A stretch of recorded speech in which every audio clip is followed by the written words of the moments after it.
pertemuan ya, yang kami sesali tapi kata lagu tapi ya baik, ini pertemuan terakhir ya, kita sebenarnya masih ada bahan-bahan yang perlu kita bahas. Baik, jadi ini yang WP yang wisuda nanti minggu depan berapa orang WP? Kemarin total sama angkatan sebelumnya sepertinya 80 orang. Oh, lumayan ya, puji Tuhan ya, puji Tuhan. Berharap semua Bapak Ibu ya bisa ikut wisuda secara onsite di Bali. Nanti kita bisa bertemu juga secara onsite, muka dengan muka ya. Bertemu muka dengan muka. Nah, selama ini kan ketemu lewat Zoom aja. Dan saya juga nggak hafal dengan Bapak Ibu ya. Saya sering kali Bapak Ibu ada acara-acara ini ya, gereja atau apa begitu. Entah itu saya mentahbiskan satu gereja atau memberi SK gereja. Ada orang tahu-tahu tegur saya, Pak Nengah ya, saya ini gitu ya, mahasiswa Bisio. Jadi kalau nanti Bapak Ibu ketemu saya nggak tegur bukan berarti saya sombong, karena saya memang nggak hafal. Kalau saya kan Bapak Ibu hafal, tapi kalau Bapak Ibu, karena nggak semua saya lihat satu persatu di layar setiap mengajar ya, tapi nah silahkan tegur saya ya. Saya nanti tiba-tiba WP ketemu saya lagi makan lontong cap gome di Serejeki, ya tegur saya gitu ya. Ya baik, mari kita lanjutkan.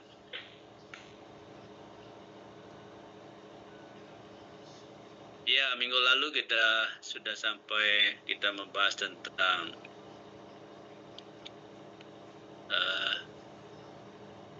perceraian dan menikah lagi atau menikah kembali ya, atau ya second marriage, pernikahan yang kedua. Yang penting jangan ada lagi third marriage ya, pernikahan ketiga.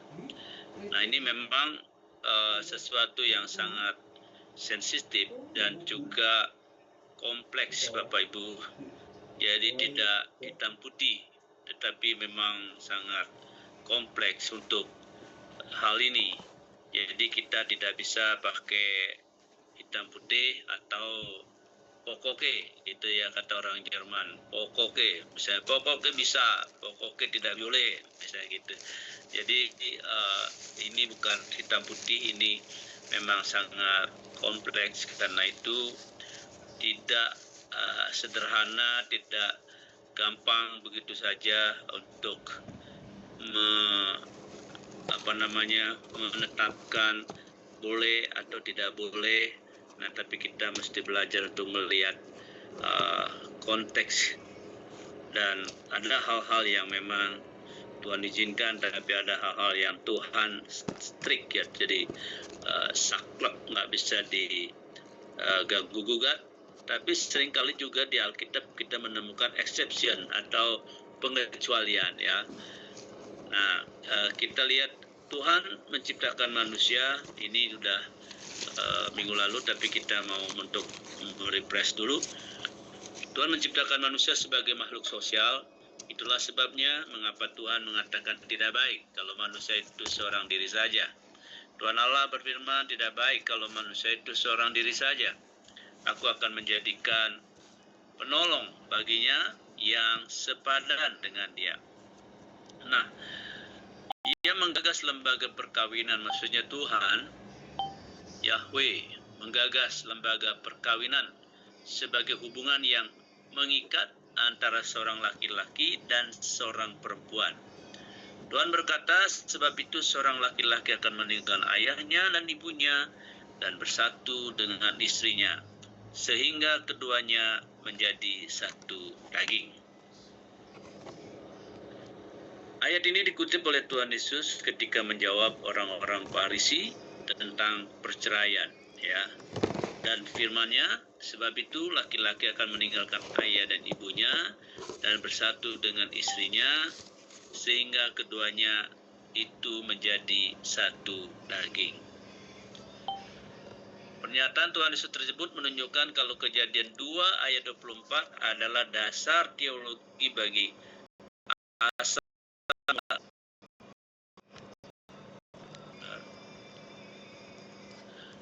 asal mula pernikahan yang didirikan oleh Allah sendiri, yang Dia rancang sebagai ikatan seumur hidup, ya, seumur hidup antara seorang laki-laki dan perempuan. Sebab itu perceraian bukanlah kehendaknya, ya. Jadi perceraian tidak atau bukan kehendak Tuhan, ya, bukan kehendak Tuhan. Jadi sebenarnya perceraian itu apapun alasannya bukan kehendak Tuhan. Tapi Bapak Ibu, kita mesti ingat ada kehendak Tuhan. Ada yang Tuhan izinkan dan ada yang Tuhan biarkan. Ya, jadi ada 3 nih. Kehendak Tuhan, Tuhan izinkan, dan Tuhan biarkan. Nah, jadi yang mana ini nanti kita akan lihat, ya. Jadi yang mana, apakah kehendak Tuhan, diizinkan Tuhan, atau dibiarkan Tuhan? Nah, ini memang agak rumit, ya, agak sulit, ya, karena kehendak Tuhan sudah dijelaskan. Kehendak Tuhan itu Tuhan tidak menghendaki perceraian. Tuhan menciptakan perkawinan atau pernikahan seumur hidup, sekali untuk seumur hidup, ya. Jadi sekali menikah untuk seumur hidup. Jadi tidak ada perceraian yang dikehendaki oleh Tuhan. Nah, sebab itu perceraian bukanlah kehendaknya dan Dia membenci. Nah, coba membenci, ya. Jadi membenci perceraian yang melanggar perjanjian suci suami istri telah dibuat dan diucapkan. Nah, sebab aku membenci perceraian, firman Tuhan Allah Israel. Juga orang-orang menutupi pakaiannya dengan kekerasan. Nah, ini kalau diterjemahkan dengan bahasa sekarang ini KDRT, ya. Jadi juga menutupi yang juga jadi perceraian atau KDRT, begitulah kita terjemahkan dengan kekinian di kekinian yang kita lihat, ya, belakangan ini banyak terjadi, ya. Bukan hanya Tuhan, sebab aku membenci perceraian, firman Tuhan. Jadi perceraian itu Tuhan benci. Karena itu Tuhan memang tidak menghendaki perceraian, apapun alasannya. Tuhan membenci, ya. Jadi Tuhan tidak menghendaki. Dan juga termasuk juga orang yang menutup pakaian dengan kekerasan. Nah, ini yang Tuhan juga membenci KDRT, ya. Kekerasan dalam rumah tangga. Jadi jangan anggap biasa itu KDRT, ya. Tuhan membenci KDRT, firman Tuhan semesta alam. Maka jagalah dirimu dan janganlah berkhianat. Nah, jaga dirimu, jangan berkhianat. Kalau terjemahkan dengan bahasa gampangnya, jangan nyeleweng, jangan selingkuh, jangan berzina, ya. Maliaki pasal 2 ayat 16. Sayangnya karena dosa dan kekerasan hati manusia, pernikahan menjadi hancur, dan itu juga terjadi di kalangan umat Israel sebagai umat Allah. Jadi karena dosa dan kekerasan hati manusia, pernikahan menjadi hancur, dan bukan hanya di kalangan orang-orang yang tidak percaya Tuhan, juga terjadi di kalangan umat Israel sebagai umat pilihan Allah. Itulah sebabnya Musa mengatur perceraian yang tercatat dalam Ulangan 24 ayat 1 sampai 4. Apabila seorang mengambil seorang perempuan dan menjadi istrinya, dan jika kemudian ia tidak menyukai lagi perempuan itu, sebab didapatinya yang tidak senonoh padanya, lalu ia menulis surat cerai dan menceraikannya ke tangan perempuan, dan menyerahkannya ke dalam tangan perempuan itu, sesudah itu menyuruh dia pergi dari rumahnya. Perhatikan, dan jika kemudian ia tidak menyukai lagi perempuan itu, sebab didapatinya yang tidak senonoh padanya, berarti perempuan itu melakukan yang tidak senonoh. Lalu ia menulis surat cerai dan menyerahkannya ke tangan perempuan itu, sesudah itu menyuruh dia pergi dari rumahnya. Ayat 2, dan jika perempuan itu keluar dari rumahnya dan pergi dari sana, lalu menjadi istri orang lain, dan jika laki-laki yang kemudian ini tidak cinta lagi kepada, lalu menulis surat cerai dan menyerahkannya ke tangan perempuan itu sudah menyuruh dia pergi dari rumahnya, atau jika laki-laki yang kemudian mengambil dia menjadi istrinya itu mati, maka suaminya yang pertama yang telah menyuruh dia pergi itu tidak boleh mengambil dia kembali menjadi istrinya setelah perempuan itu dicemari. Sebab hal itu adalah kekejian di hadapan Tuhan. Janganlah engkau mendatangkan dosa atas negeri yang diberikan Tuhan Allahmu kepadamu menjadi milik pusakamu. Harus diperhatikan ya, apa yang Musa tulis di atas bukan anjuran. Nah, ini jangan ya, apa itu Musa aja menganjurkan kok, boleh kok. Nah, atau perintah untuk bercerai, tetapi mengatur perceraian yang telah terjadi. Jadi supaya seorang laki-laki tidak sewenang-wenang dengan orang perempuan atau terhadap perempuan, ya, karena jadi Musa ini memberi semacam perlindungan bagi perempuan yang diceraikan. Nah, tetapi mengatur perceraian yang telah terjadi di masyarakat Yahudi pada waktu itu, yaitu agar suami menceraikan istrinya, yang menceraikan istrinya menulis surat cerai dan menyerahkannya ke tangan istrinya. Peraturan ini Musa buat untuk melindungi hak sang istri. Tuhan Yesus menegaskan sebenarnya perceraian bertentangan dengan pernikahan yang telah Allah rancang. Ya, jadi memang dengan kata lain Musa mengeluarkan peraturan ini karena terpaksa. Tuhan Yesus menyebut itu karena kedegilan hatimu. Artinya degil, ya, keras, keras kepala, bebal. Jadi sehingga ya, seandainya mereka taat menghidupi firman Tuhan, yaitu menikah sekali seumur hidup, ya, maka tentu tidak akan terjadi perceraian. Nah, karena mereka degil, bebal, dan Musa mengeluarkan peraturan itu karena terpaksa. Oleh karena perceraian bertentangan dengan kehendak Allah, maka di balik setiap perceraian pasti ada dosa terlibat di dalamnya. Ya bisa dosa perselingkuhan, perzinahan, bisa dosa KDRT, dan dosa-dosa yang lain. Namun demikian bukan berarti setiap orang atau pihak yang terlibat dalam perceraian berbuat dosa.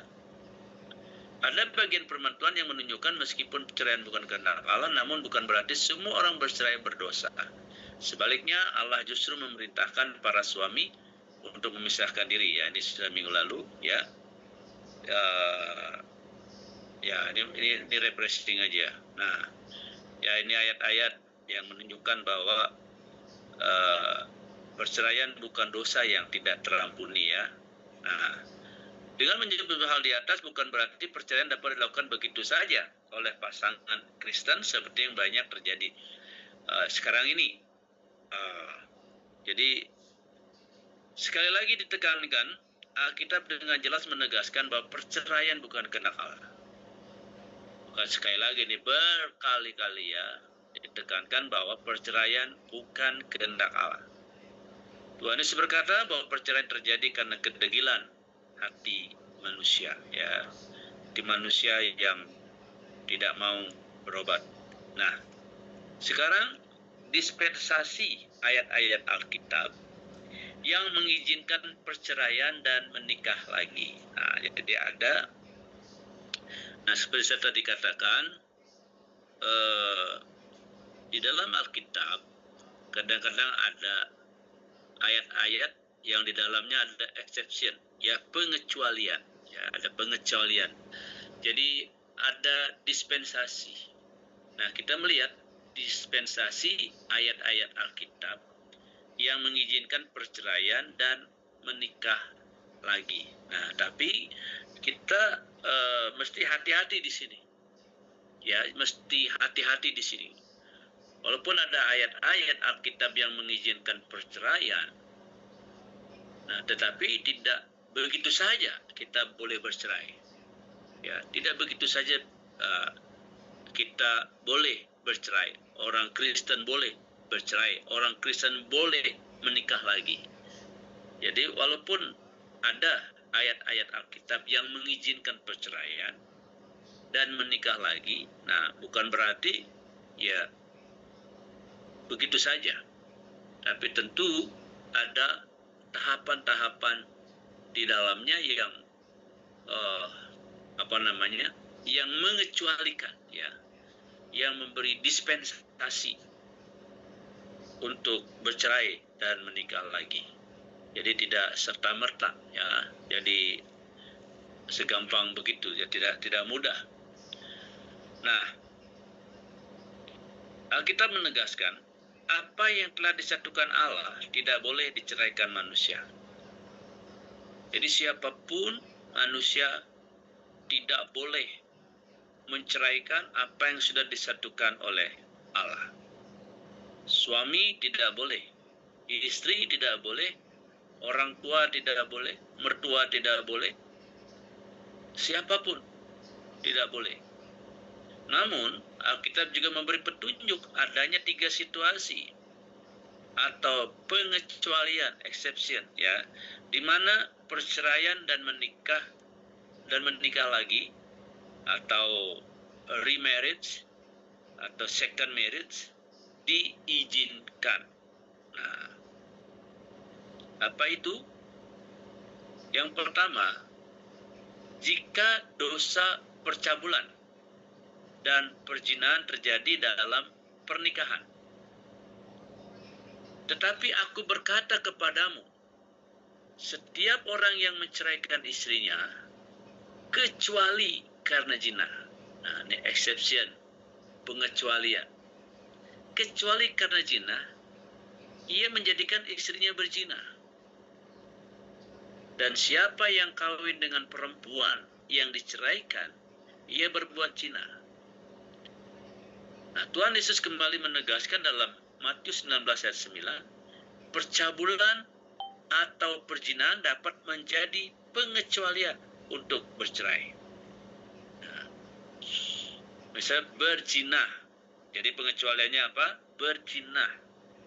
Jadi orang boleh bercerai karena perzinahan. Nah, tapi kita lihat dulu. Ya, lihat dulu berzina yang bagaimana. Nah, kita lihat berzina. Nah, berzina itu ada 2 jenis yang dipakai di dalam Alkitab. Yang pertama itu moiseia, ya, moiseia, dan yang kedua porneia. Nah, moiseia secara khusus berarti perzinahan, yaitu hubungan seksual antara seorang yang sudah menikah dengan orang yang bukan pasangannya. Ini moicheia. Jadi kalau ada orang melakukan hubungan seks, hubungan suami istri, seorang yang sudah menikah, pasangan atau suami istri sudah menikah, salah satu dari pasangannya, entah itu suami atau istri, melakukan hubungan seksual dengan orang yang bukan pasangannya, nah ini moicheia. Ini perzinahan yang pertama. Moicheia itu menekankan pelanggaran terhadap ikatan pernikahan dan komitmen. Biasanya merujuk pada situasi di mana satu pihak telah berkhianat dengan pasangan sahnya. Ya, jadi ini moicheia. Jadi pelanggaran terhadap ikatan pernikahan dan komitmen. Jadi entah itu suami, entah itu istri, ya, dia melanggar ikatan pernikahan. Misalnya seorang suami, dia berzina dengan perempuan lain yang bukan pasangannya, melakukan hubungan seksual yang bukan pasangannya, itu moicheia. Karena berarti laki-laki ini sudah berkhianat, ya.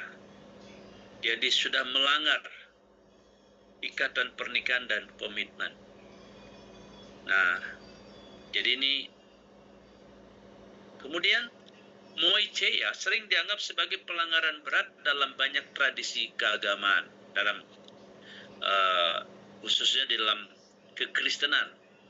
Ini dianggap pelanggaran berat dalam banyak tradisi keagamaan. Karena apa? Menyalahi prinsip kesetiaan di dalam pernikahan.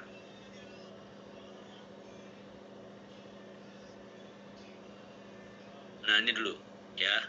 Nih, moicheia. Nah, tapi moicheia ini juga bukan berarti boleh begitu saja bercerai. Tentu di sini harus ada semacam pengampunan, ya. Misalnya seorang suami berzina dengan perempuan lain, ketahuan sama istrinya. Nah, ini moicheia ini begini. Juga moicheia ini juga bisa punya pengertian begini. Yang disebut dengan moicheia memang melakukan hubungan suami istri, ya, dengan perempuan lain atau dengan laki-laki lain. Tetapi moicheia ini bisa terjadi karena dijebak, misalnya, ya, seorang dijebak, atau seorang yang diberikan alkohol lah, ya, atau obat perangsang yang lain yang membuat orang ini menjadi terangsang, entah itu laki-laki atau perempuan. Nah, ini moicheia, ini termasuk moicheia. Nah, ini yang kalau yang seperti ini tidak boleh menjadi alasan untuk bercerai. Nah, di sini dibutuhkan pengampunan, ya, pengampunan dari istrinya atau pengampunan dari suaminya. Karena ini bukan sesuatu yang dia menjadi habitnya, ya. Ini terjadi karena seperti tadi, dijebak atau terjebak, entah diberikan obat perangsang atau mungkin alkohol atau apalah, sehingga orang ini jatuh dalam perzinahan, melakukan seks dengan yang bukan pasangannya. Nah, yang seperti ini diperlukan adalah pengampunan. Jadi bukan perceraian. Istri mengampuni suaminya, atau suami mengampuni istrinya, atau seorang mungkin istri yang dipaksa, entah itu dalam bentuk perkosaan, ya. Nah, ini termasuk moicheia. Jadi memang nah tentu kalau yang moicheia, ya, perzinahan moicheia ini dari moicheia ini, maka tidak boleh juga langsung menjadi alasan untuk bercerai. Nah, ini harus diusahakan ada pengampunan dari suami atau dari istri. Artinya, ini ada peluang untuk tidak bercerai. Ini ada peluang suami atau istri itu bertobat. Jadi, kalau orang itu bertobat, maka kan harus diampuni. Nah, karena itu perlu benar-benar di sini bimbingan, lalu juga perlu di sini seorang suami memiliki kasih untuk mengampuni suaminya atau mengampuni pasangannya, baik suami atau istri. Karena ini bukan menjadi habit, bukan menjadi kebiasaan, tapi sekali itu terjadi, ya. Lalu yang kedua, berzina yang kedua, pengertian berzina dipakai adalah porneia. Ya. Porneia itu juga perzinahan secara lebih luas dan mencakup segala jenis hubungan seksual yang dianggap tidak sah dan melanggar norma moral. Nah, ini secara lebih luas mencakup segala jenis hubungan seksual, termasuk di dalamnya hubungan seksual antar jenis, sejenis. Misalnya laki-laki dengan laki-laki, perempuan dengan perempuan. Jadi misalnya seorang suami melakukan hubungan seksual dengan laki-laki, atau seorang istri melakukan hubungan seksual dengan sesama perempuan. Ini termasuk porneia, ya, porneia. Nah, porneia mencakup banyak perilaku seksual di luar pernikahan, termasuk percabulan, prostitusi, dan hubungan seksual di luar nikah, serta hubungan sesama jenis dan juga binatang. Jadi ini kan boleh dikatakan porneia ini lebih kepada bukan sekedar berhubungan seks bukan dengan pasangannya, lebih kepada penyimpangan seksual. Ya, penyimpangan seksual. Kenapa? Karena melakukan hubungan sesama jenis, ya, dan juga binatang. Nah, ya, jadi ini porneia ini beda dengan tadi moicheia, ya. Ini porneia. Sama. Dua-duanya memang diterjemahkan dalam bahasa Indonesia itu berzina. Tetapi kalau porneia ini menyangkut termasuk perilaku bukan saja uh, hubungan seksual di luar pernikahan, tetapi juga penyimpangan seksual, hubungan dengan sesama jenis, termasuk juga binatang. Nah, porneia mencerminkan pelanggaran terhadap etika seksual secara umum, bukan hanya dalam konteks pernikahan. Jadi porneia ini juga bukannya konteks pernikahan, termasuk di dalamnya juga secara umum ya. Orang seorang yang belum menikah melakukan hubungan seksual dengan orang, ya gitu misalnya. Nah, porneia jadi pola hidup, ketagihan, dan tidak ada niat bertobat. Nah, jadi beda dengan yang tadi, ya, dengan mocheia itu. Jadi mocheia itu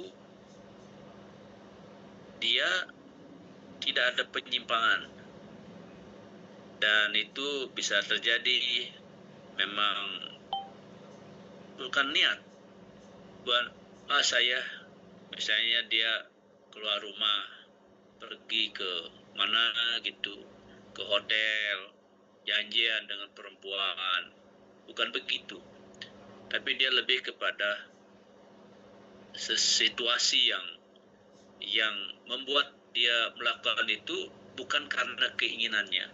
Nah, tapi kalau porneia ini dia melakukan hal itu memang menjadi kayak semacam habit, kebiasaan, dan juga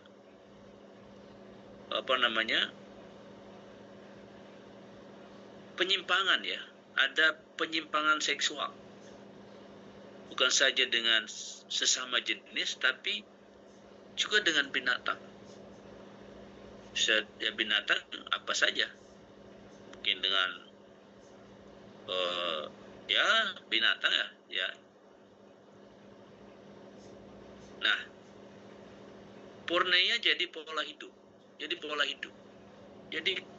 habit ya, jadi habit yang ketagihan, bukan sekali terjadi, tapi berkali-kali, ya kan, berkali-kali. Dan perhatikan ini, tidak ada niat bertobat. Diingatkan, ditegur, dinasihati, tapi memang tidak ada niat bertobat. Dianggap itu sebuah hal yang wajar, yang biasa, dan itu menjadi habitnya, pola hidupnya, menjadi kebiasaan. Nah, ini yang dimaksud boleh bercerai. Ini yang dimaksud boleh bercerai. Jadi berzina yang seperti ini yang boleh bercerai. Bukan berzina yang mocheia tadi, tapi yang seperti ini. Karena ini sudah rusak, sudah banyak penyimpangan, dan yang lebih penting lagi, ini tidak ada niat bertobat. Kalau orang misalnya ditegur, dinasihati, menyesal, dan dia katakan saya salah, saya menyesal, saya nggak tahu, saya dijebak dan sebagainya, saya menyesal, sekalipun mungkin ya maafkan tadi dia tidak terjebak, tidak dalam kondisi misalnya dia kasih obat perangsang, pengaruh alkohol atau apa, memang dia tergoda dengan perempuan lain atau dengan laki-laki lain, tetapi dia tidak, ketagihan untuk itu tidak menjadi pola hidup, dan ketika ditegur, dinasihati, menyesal dan bertobat, mau bertobat, ada niat untuk bertobat. Nah tentu pengampunan jalan keluarnya, bukan perceraian. Jadi jalan keluarnya bukan perceraian, tapi pengampunan. Tapi kalau orang yang porneia ini, yang sudah menjadi pola hidupnya, menjadi gaya hidupnya, menjadi habitnya, menjadi kebiasaan hidupnya,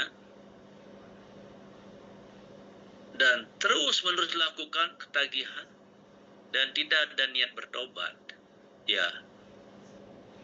Nah ini yang dimaksud dengan exception, pengecualian boleh bercerai ini, Bapak Ibu, ya.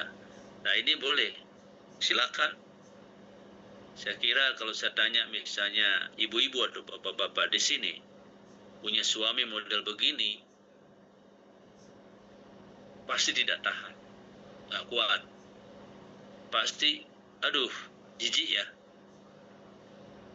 Suaminya melakukan penyimpangan seksual,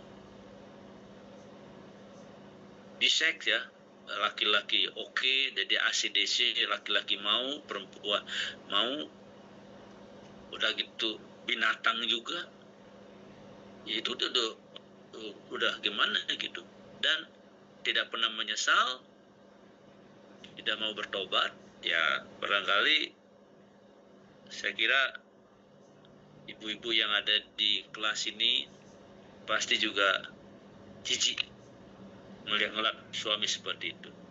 Dan ini pengecualian, boleh bercerai. Jangan jadi ketika boleh bercerai, kan kalau boleh dong bercerai karena zina. Nah lihat, zina yang mana nih? Moicheia atau porneia? Nah kalau moicheia, jalan keluarnya pengampunan. Tapi kalau ini exception, pengecualian, silakan. Mau bercerai, silakan. Nah itu kira Bapak Ibu. Nah yang kedua,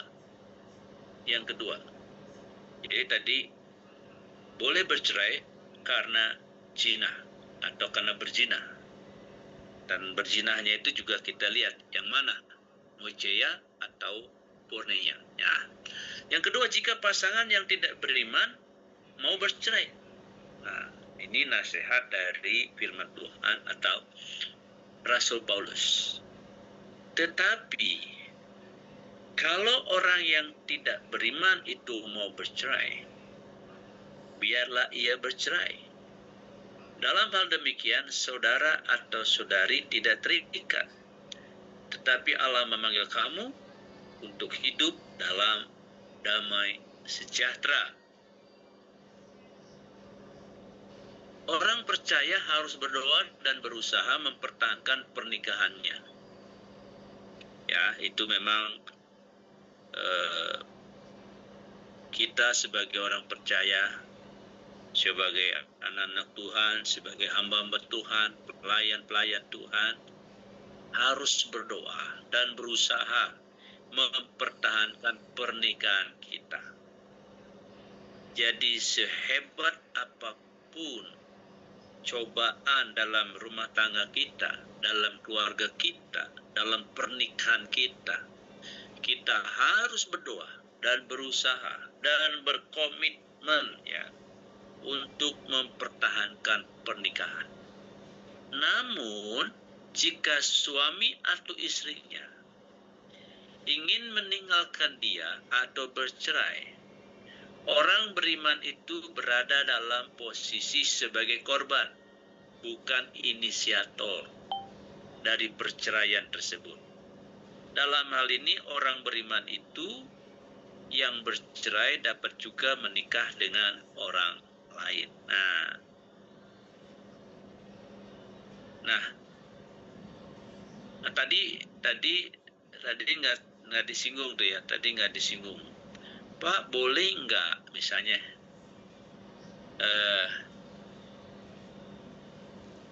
misalnya nih seorang istri, suaminya itu berzina dalam arti porneia, lalu bercerai.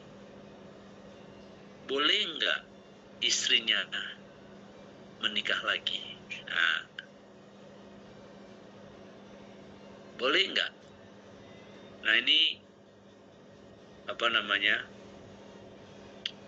Tentu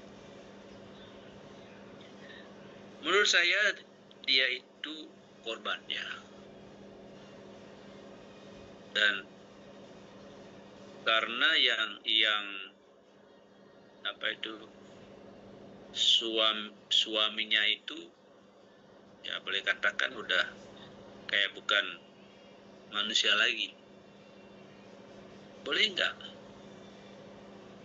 istrinya itu menikah? Dan kalau istri menikah termasuk berzina nggak? Nah, tadi yang dibilang dia berzina kalau dia menikah lagi itu yang moceia, ya. Tapi kalau porneia itu menurut saya ya, Bapak Ibu boleh berbeda. Bisa, ya, Mas diperbolehkan untuk menikah. Nah ini Bapak Ibu boleh tidak setuju. Ya kita tuh boleh tidak setuju, boleh tidak, boleh setuju, boleh tidak, ya. Nah ini kalau ini lebih gampang nih ya, sebenarnya kasus ini lebih gampang. Misalnya si A dengan si B,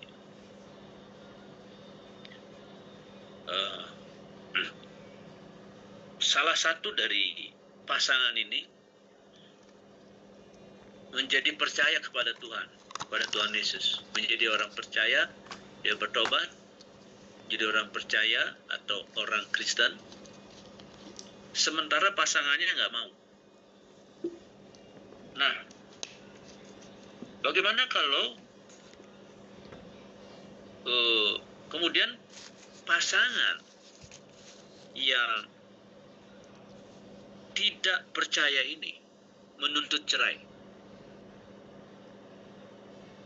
Nah, kalau dia perempuan dia menuntut, atau kalau dia laki-laki dia diceraikan.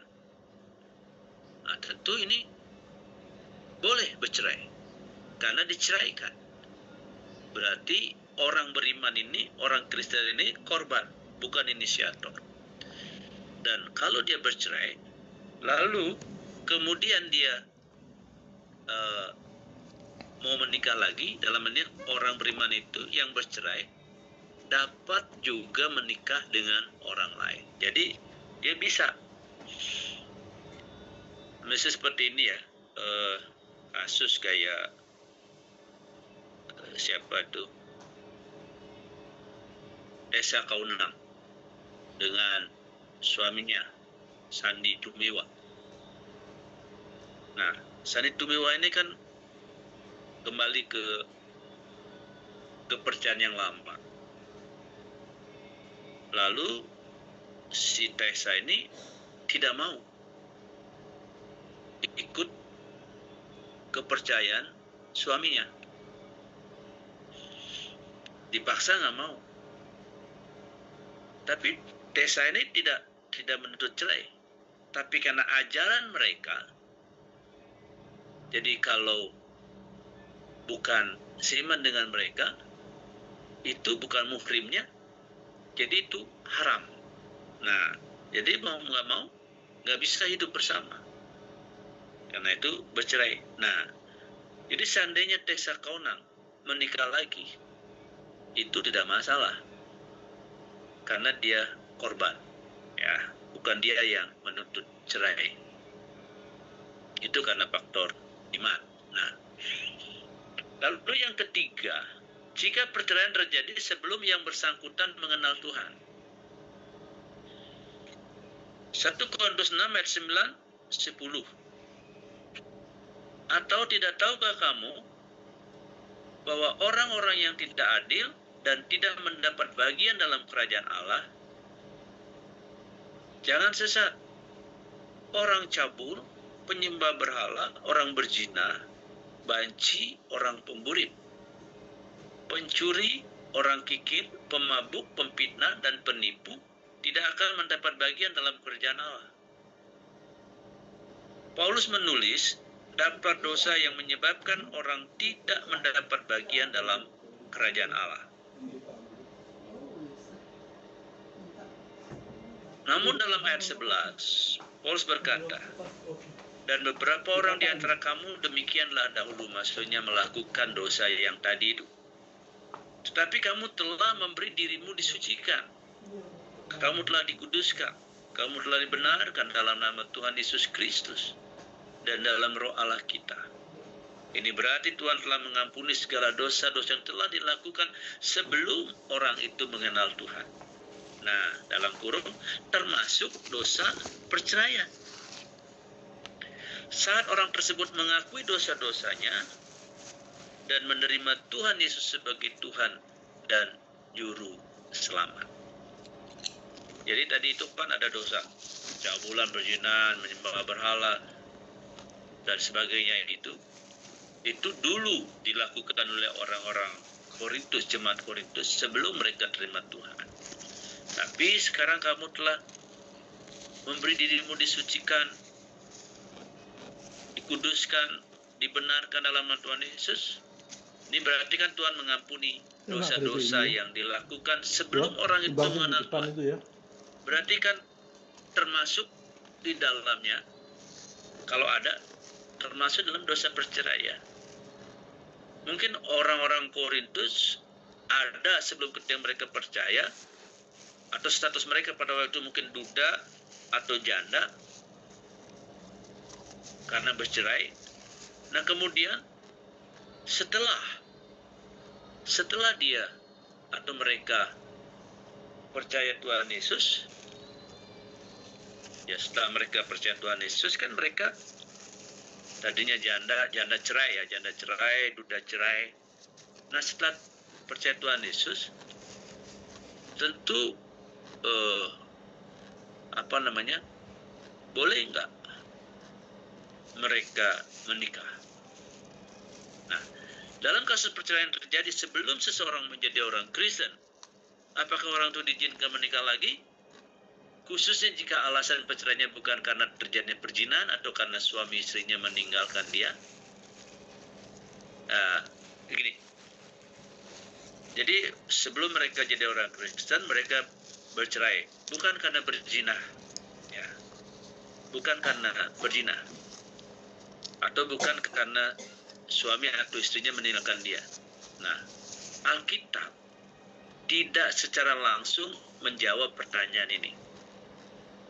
Kita lihat ya, tidak. Oh boleh, nggak begitu. Tidak boleh, kayak gitu.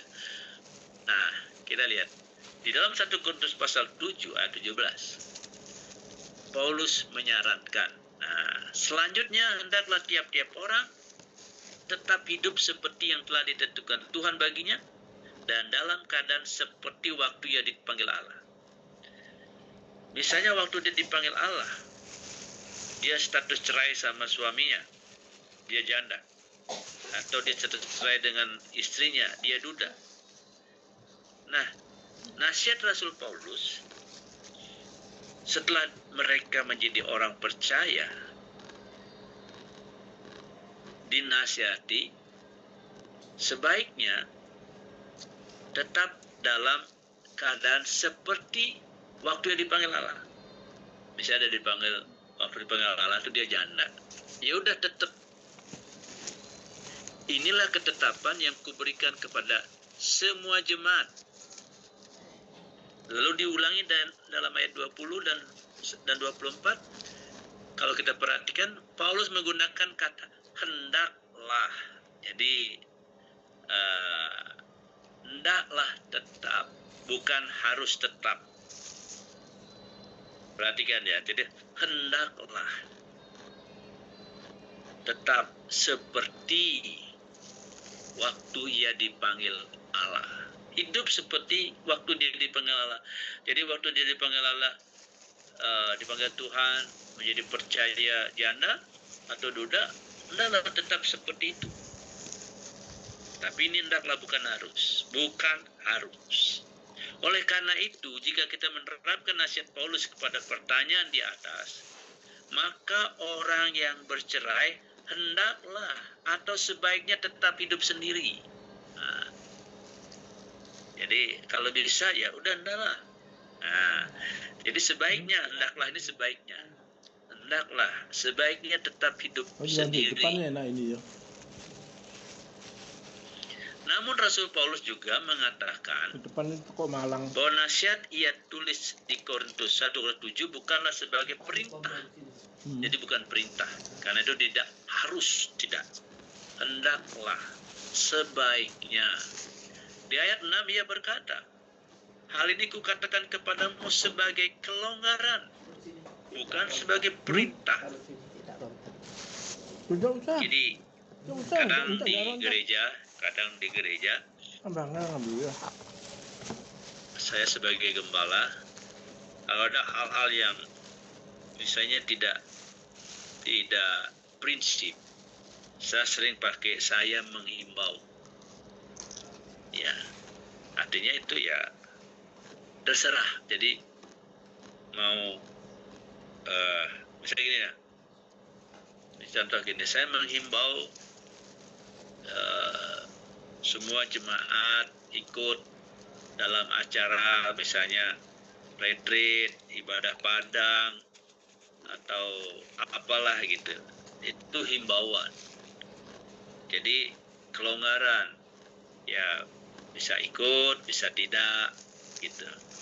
Itu kan himbauan. Nah, misalnya saya menghimbau para mahasiswa advance BBCO, misalnya mendengarkan khotbah saya di YouTube, itu kan kelonggaran. Tapi kalau saya mewajibkan setiap mahasiswa advance mengikuti perkuliahan saya, nah itu perintah, itu wajib. Enggak hadir, absen, ya kan? Nah, tentu beda dengan menghimbau dan mengharuskan. Nah, jadi Rasul Paulus ini untuk mereka yang bercerai sebelum kenal Tuhan, dia menghimbau sebaiknya kamu tetap seperti pada waktu dipanggil. Kalau kamu waktu dipanggil janda cerai, ya udah tetap seperti itu, tetap janda. Kalau kamu udah cerai waktu sebelum kenal Tuhan, nah tetaplah jadi duda, nah, gitu. Nah, jadi sebagai kelonggaran bukan sebagai perintah. Maka kita mungkin dapat menggunakannya sebagai kelonggaran untuk dimungkinkannya kembali bagi seorang yang dahulu sebelum mengenal Tuhan pernah bercerai untuk menikah lagi. Nah, jadi ada dimungkinkannya, ya. Khususnya bagi mereka yang tidak dapat menguasai diri dalam mengatasi kebutuhan seksual mereka, seperti yang Paulus nasihatkan di ayat 9. Tetapi kalau mereka tidak dapat menguasai diri, baiklah mereka kawin. Sebab lebih baik kawin daripada hangus karena hawa nafsu. Nah, jadi saya ada beberapa jemaat yang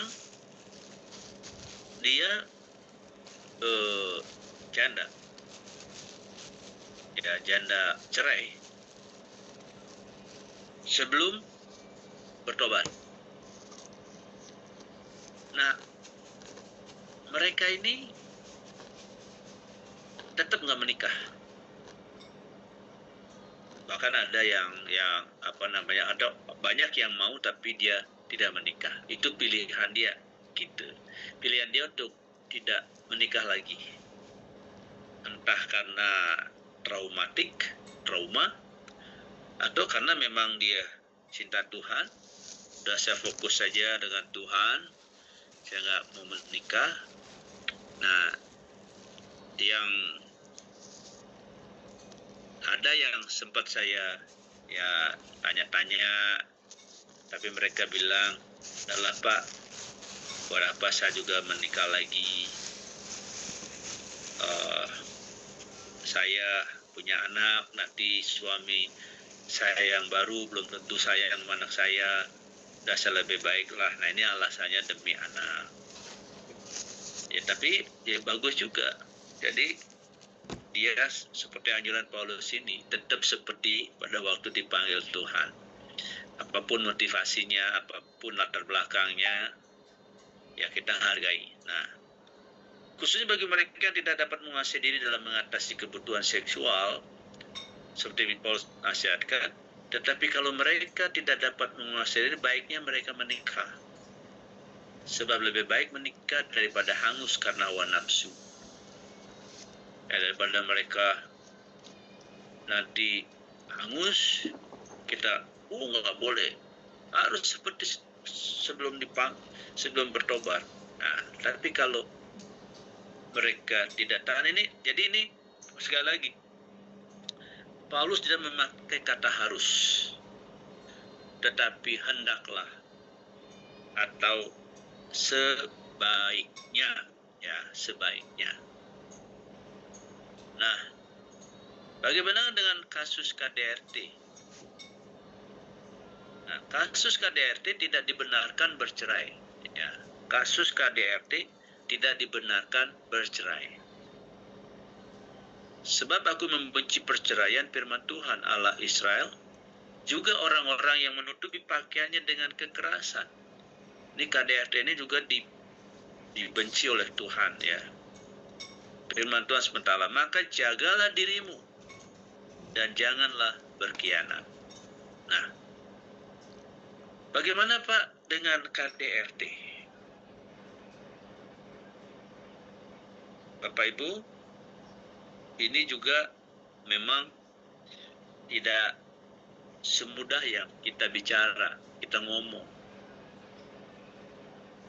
Saya dulu pernah, nggak bisa, nggak boleh.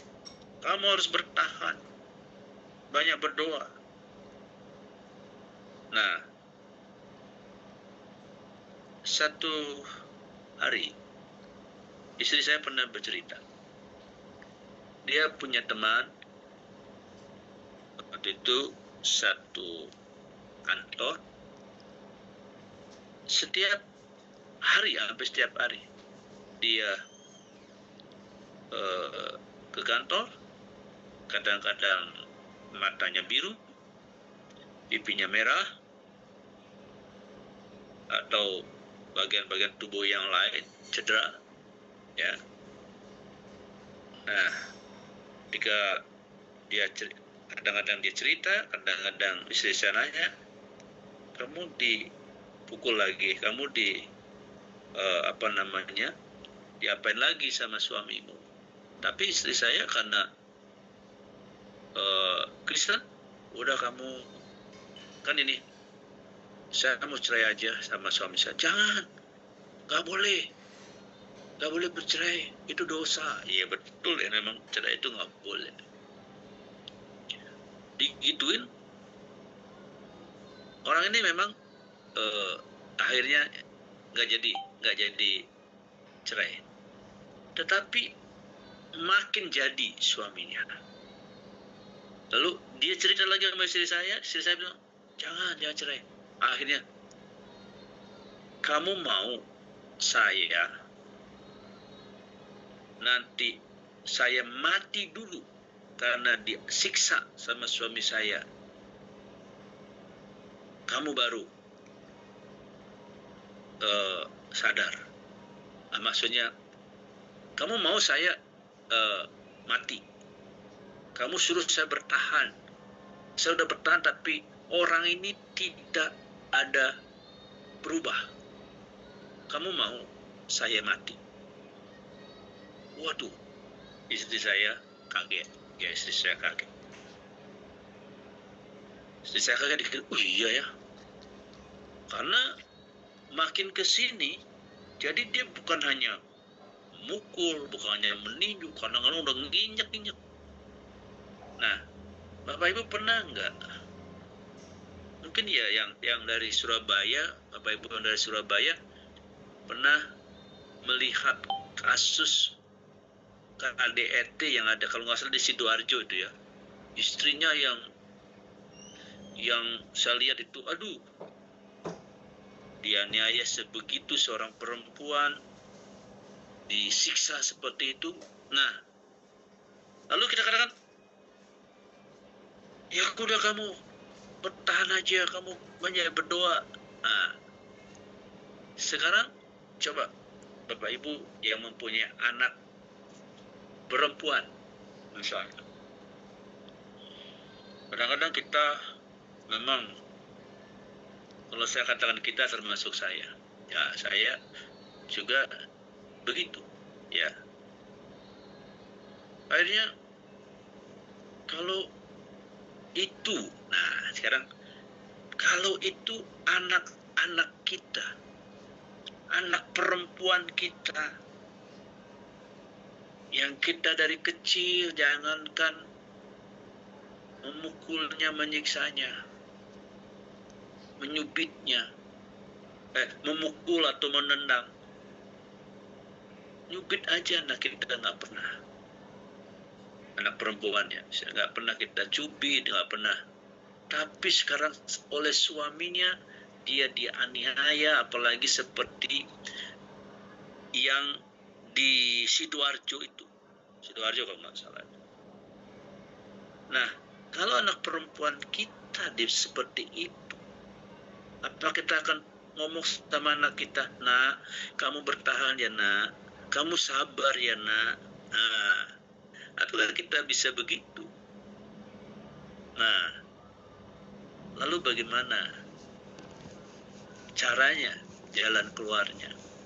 Nah, tentu yang pertama, pisahkan sementara waktu. Ya. Jadi kalau ada kasus KDRT yang terus-menerus, kita tidak menceraikan. Tapi pisahkan sementara waktu. Tetap dalam bimbingan hamba Tuhan. Jangan yang dipisahkan begitu saja. Tapi misalnya siapa yang melakukan KDRT? Suaminya. Nah, suaminya itu harus tetap dalam bimbingan hamba Tuhan. Ya. Jadi tetap dalam penggembalaan. Jadi tidak dipisahkan begitu saja tanpa ada bimbingan dari hamba Tuhan. Tanpa ada bimbingan dari gembala sidang. Tanpa ada pendampingan. Terus dibimbing.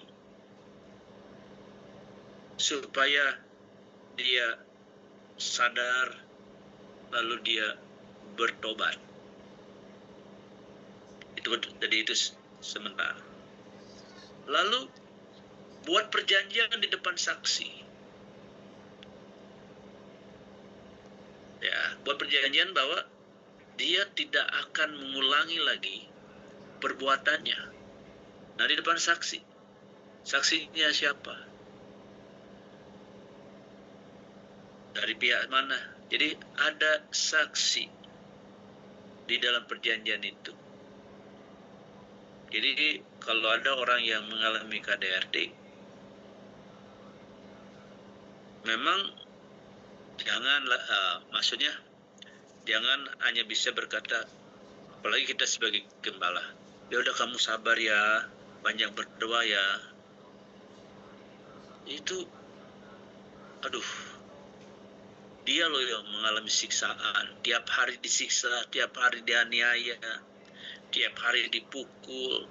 Kadang-kadang bukan hanya ini, tapi kata-kata yang menyakitkan. Nah, coba kita bawa kepada diri kita. Kalau itu anak kita, bagaimana sikap kita? Nah, karena itu memang kita tidak langsung suruh cerai, tetapi buat pisahkan sementara, kemudian buat perjanjian di depan saksi. Ya, intinya perjanjian itu tidak akan mengulangi lagi perbuatannya. Lapor ke polisi. Kalau udah buat saksi, sudah buat perjanjian di depan saksi, tapi masih juga terjadi itu, udah lapor ke polisi,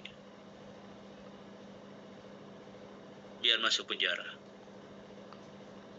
Nah, jadi dia di penjara itu pun gembala mesti membimbing. Nah, apakah di penjara dia bertobat?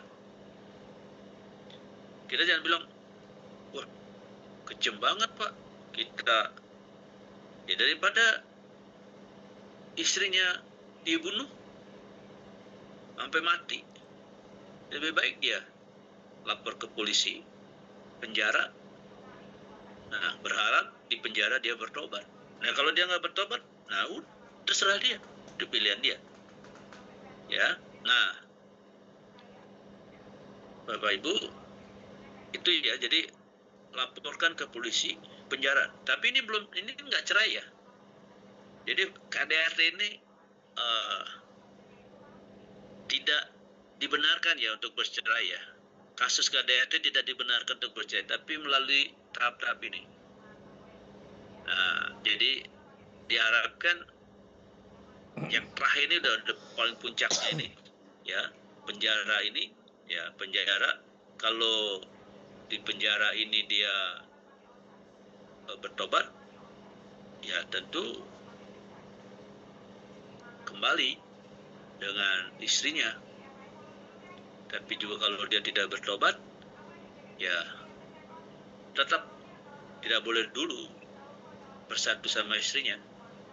Nanti bisa juga dia bisa bertobat, emang ada dua kemungkinan. Tobat bisa dia dendam, lalu nanti gua bebas, gua bunuh istri gua, bisa begitu.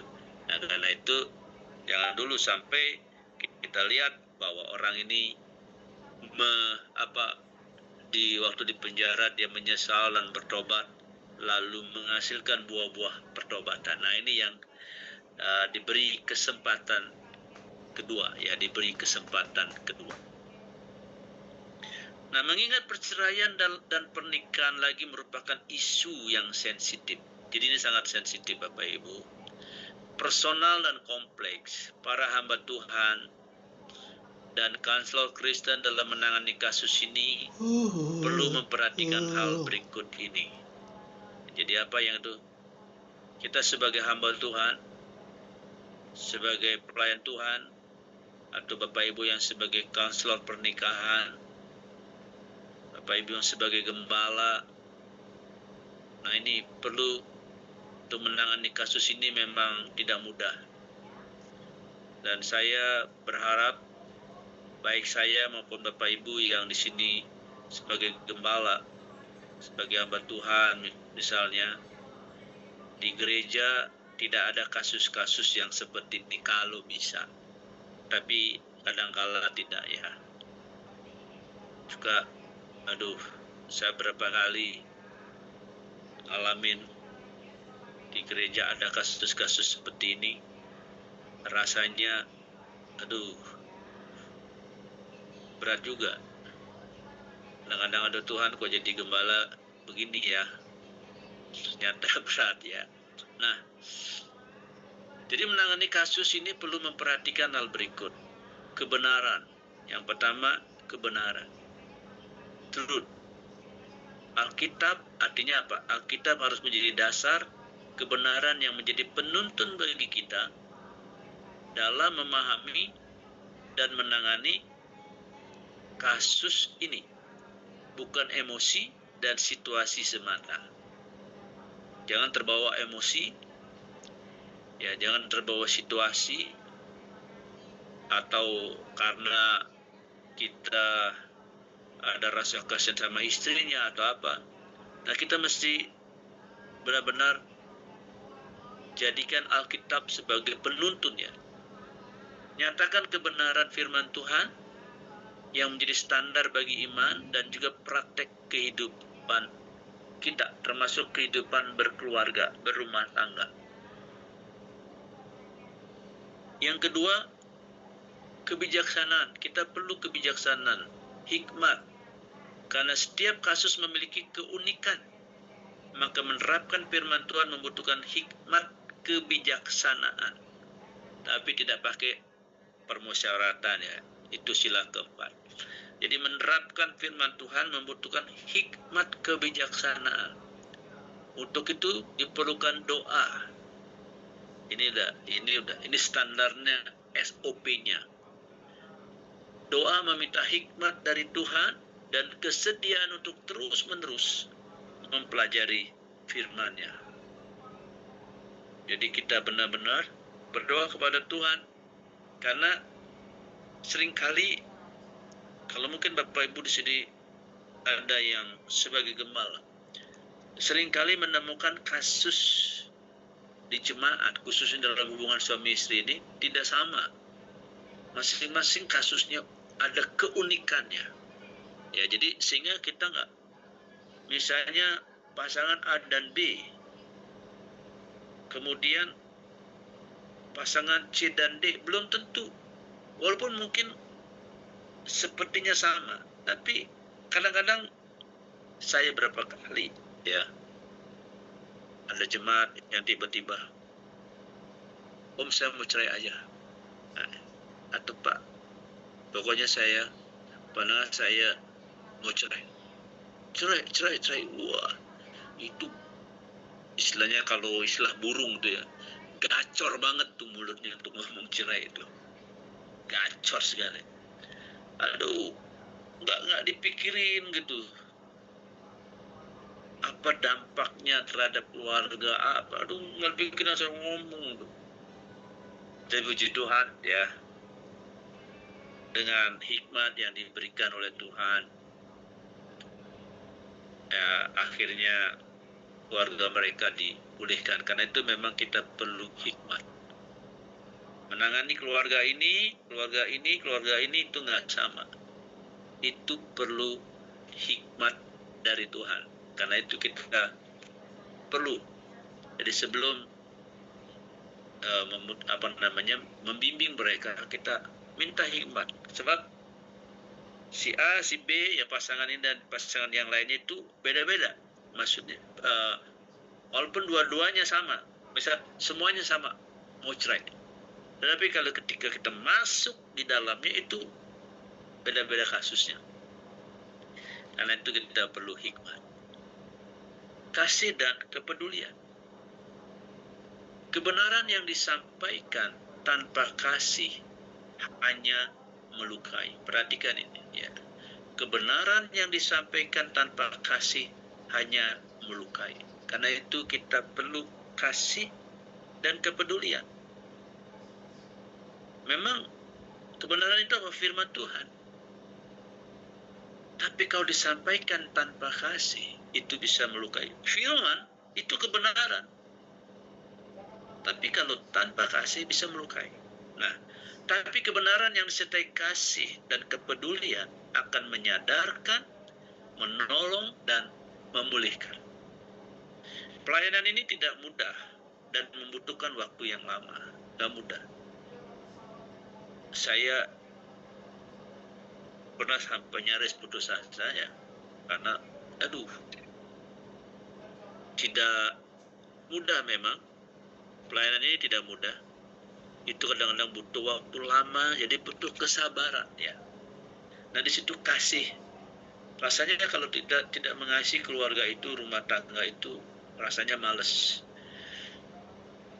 Ngadepin itu aja kasusnya, kembali lagi itu, kadang-kadang kapan sih orang ini bertobat, jadi kadang-kadang bisa begitu. Nah, sebab itu butuh kasih karunia Tuhan dan kekuatan darinya untuk menjadi alat kasihnya dalam menolong pasangan yang sedang bergumul dengan pernikahan mereka.